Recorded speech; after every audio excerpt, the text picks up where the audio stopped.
Assalamualaikum warahmatullahi wabarakatuh. Halo anak-anak Bapak yang hebat dan cerdas. Bagaimana kabarnya hari ini? Anak-anak sudah siap alat tulisnya? Sudah siap untuk mengikuti pembelajaran hari ini? Tetap semangat ya anak-anak. Sebelum kita memulai pembelajaran, marilah kita berdoa menurut keyakinan dan kepercayaan masing-masing. Berdoa, Bapak, persilakan. Tujuan pembelajaran kita adalah melalui percobaan membuat pelangi, siswa mampu menerapkan sifat-sifat cahaya dan keterkaitannya dengan indera penglihatan dengan tepat. 2. Melalui percobaan pemantulan, siswa mampu menyajikan laporan percobaan yang memanfaatkan sifat-sifat cahaya dengan lengkap. Dan yang ketiga, melalui percobaan membuat periskop sederhana, siswa mampu menyajikan laporan percobaan yang memanfaatkan sifat-sifat cahaya dengan terperinci. Anak-anak Bapak yang hebat dan cerdas, cahaya merupakan energi yang dapat membantu kita untuk melihat benda-benda di sekitar. Sebagai salah satu bentuk energi, cahaya memiliki sifat-sifat tertentu. Sifat-sifat cahaya yaitu merambat lurus, dapat menembus benda bening, dapat dipantulkan, dapat dibiaskan, dan dapat diuraikan. Anak-anak, ayo kita bermain dengan percobaan, yaitu membuat pelangi. Dibimbing oleh orang tuamu di rumah, yuk kalian ikuti langkah-langkah membuat pelangi seperti yang Bapak tampilkan. Selamat bermain anak-anak. Anak-anak, setelah kalian melakukan permainan membuat pelangi, ayo kalian tuliskan laporan percobaan kalian seperti contoh yang Bapak berikan ini ya anak-anak. Cahaya dapat ditangkap oleh mata yang berfungsi sebagai indera penglihatan. Mata terdiri dari bagian-bagian yang memiliki fungsinya masing-masing. Di antaranya ada otot mata yang berfungsi untuk menggerakkan bola mata, saraf mata yang berfungsi untuk meneruskan rangsangan cahaya ke otak, retina berfungsi untuk menangkap bayangan hasil pembiasan cahaya dari lensa mata. Ada lensa mata yang berfungsi untuk memfokuskan cahaya agar jatuh tepat di retina. Berikutnya ada pupil yang berfungsi untuk mengatur banyaknya cahaya yang masuk ke mata. Kemudian ada kornea yang berfungsi meneruskan cahaya yang masuk ke mata. Dan ada iris yang berfungsi untuk mengatur besar kecilnya pupil serta memberi warna mata. Anak-anak, bagaimana cara kita melihat benda? Benda memantulkan cahaya. Cahaya itu anak-anak masuk ke mata kita melalui pupil. Cahaya itu dibiaskan oleh lensa mata. Bayangan jatuh di retina menjadi terbalik. Nah, bayangan yang ditangkap oleh retina itu anak-anak diteruskan ke otak. Otak akan menerjemahkan bahwa benda yang kita lihat tidak terbalik. Nah, begitu ya anak-anak proses kita melihat benda. Bagaimana ya cara kita membedakan warna? Anak-anak, benda menyerap sebagian cahaya tertentu dan memantulkan sebagian lainnya ke dalam mata kita. Cahaya kemudian masuk ke dalam mata melalui pupil. Cahaya dibiaskan oleh lensa mata dan jatuh di retina. Sel-sel di retina anak-anak memberi sinyal ke otak. Otak kita memberi kesimpulan warna benda yang terlihat. Anak-anak, dalam lembar kerja peserta didik, ayo kita kerjakan soal-soal berikut. 1. Jelaskan sifat-sifat cahaya dengan kalimatmu sendiri. 2. Tuliskan bagian-bagian mata serta fungsinya. 3. Bagaimanakah proses melihat benda dengan mata kita? Dan yang keempat, warna cahaya apakah yang dihasilkan oleh perpaduan cahaya merah dan biru serta biru dan hijau? Selamat mengerjakan anak-anak.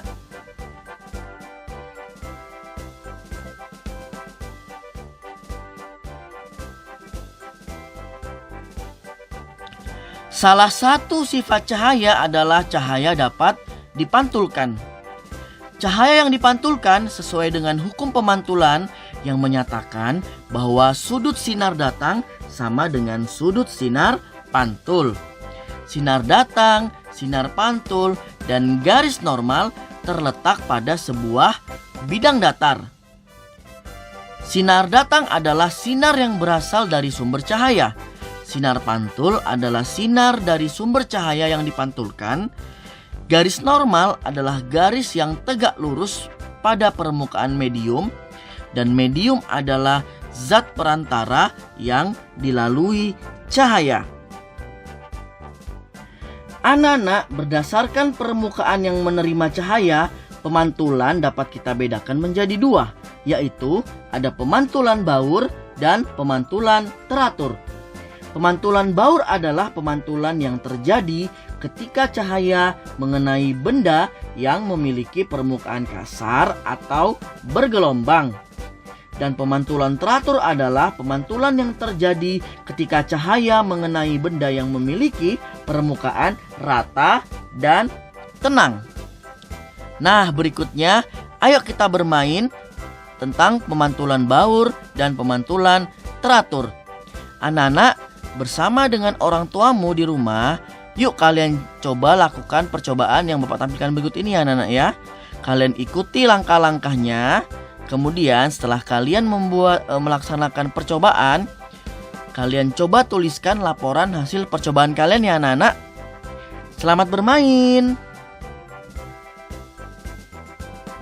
Dalam lembar kerja peserta didik, yuk kita kerjakan soal-soal berikut. 1. Mengapa cahaya dapat dipantulkan? 2. Apakah perbedaan antara pemantulan baur dan teratur? Dan yang ketiga, bagaimana sifat bayangan pada permukaan pemantulan teratur?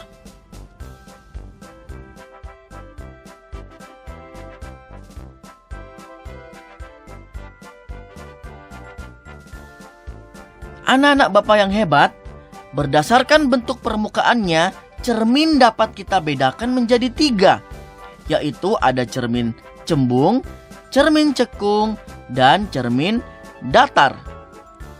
Pada cermin cembung atau konveks, cermin cembung adalah cermin yang permukaannya bidang pantulnya berbentuk cembung. Cermin cembung bersifat menyebarkan sinar. Cermin cembung selalu membentuk bayangan yang bersifat maya, tegak, diperkecil. Cermin cembung biasa dimanfaatkan untuk kaca spion. Kemudian ada cermin cekung atau konkav. Cermin cekung adalah cermin yang permukaan bidang pantulnya berbentuk cekung. Cermin cekung bersifat mengumpulkan sinar.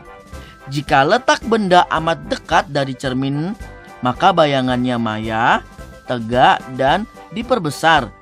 Jika letak benda jauh dari cermin, maka bayangannya nyata, terbalik, dan diperkecil. Contohnya adalah pemantul pada lampu mobil. Dan ada cermin datar anak-anak. Cermin datar membentuk bayangan bersifat maya. Jarak bayangan ke cermin sama dengan jarak benda ke cermin. Ukuran bayangan sama besar dengan benda, tetapi posisinya berkebalikan.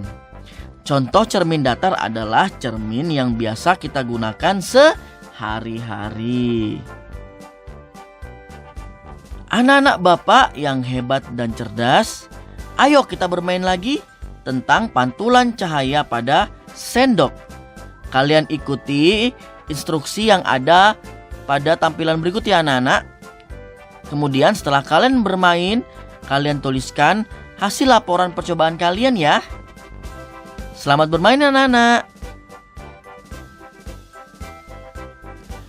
Dalam lembar kerja peserta didik atau LKPD, ayo anak-anak kita membuat periskop sederhana. Anak-anak, bersama kelompokmu, buatlah sebuah periskop sederhana. Kalian boleh didampingi oleh orang tua selama proses pembuatan. Langkah-langkah pembuatan periskop sederhana dapat kalian lihat di buku tema 5 halaman 119.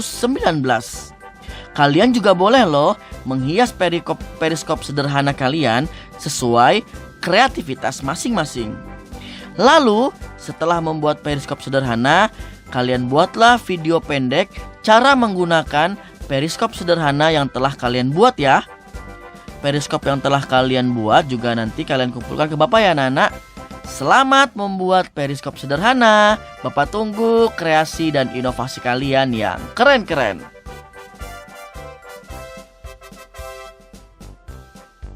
Anak-anak, dalam pembelajaran ini dapat kita simpulkan bahwa cahaya merupakan energi yang dapat membantu kita untuk melihat benda-benda di sekitar. Sebagai salah satu bentuk energi, cahaya memiliki sifat-sifat tertentu.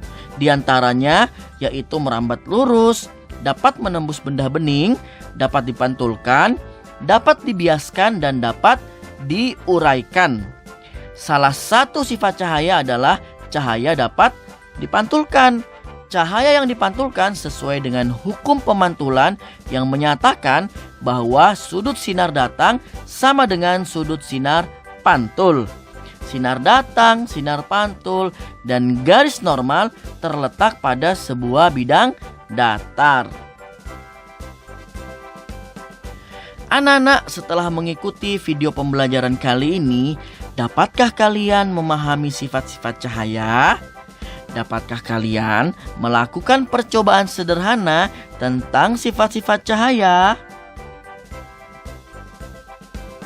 Terima kasih anak-anak, kita telah sampai di akhir pembelajaran. Semoga apa yang kita lakukan hari ini dapat bermanfaat ya. Anak-anak, tetap semangat dalam mengikuti pembelajaran kita.